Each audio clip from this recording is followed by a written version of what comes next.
I would like to take off my mask. At the outset, from my part, I would like to make a statement. From evening today up until the 12th, I will be visiting Liverpool in the United Kingdom. I will be attending the G7 Foreign and Development Ministers meeting, and I am also planning to meet with the foreign ministers of the different countries, including the US and UK. On regional matters as well as international community issues, I would like to have frank exchange of views with my G7 counterparts, with whom I share the fundamental values to try to convey the Japanese position. Including UK, which is in presidency, the G7 countries have been strengthening its engagement in the Indo-Pacific. So Japan should show the presence, and I would like to actively contribute to the discussion. This is Sawai from TV Asahi. Amidst the pandemic, there are constraints on diplomacy, but you will be for the first time attending international meeting in person. So, what may be your interests and intention, and what kind of message you would like to send as the foreign minister?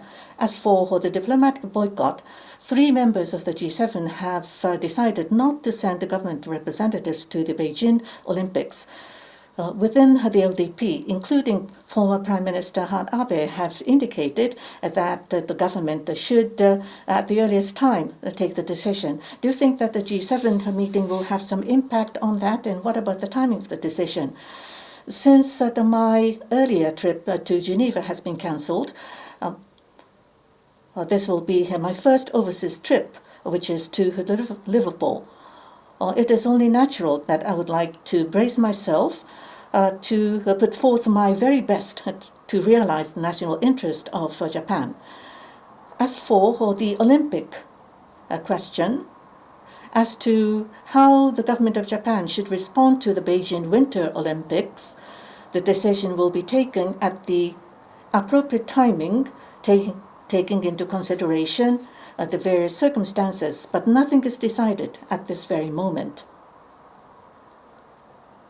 This is Higuchi from Chugok Shimbun newspaper.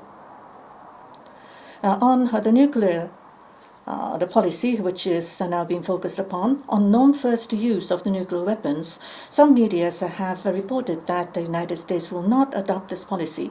Minister Hayashi, you have been indicating your cautious position on adopting the non-first use.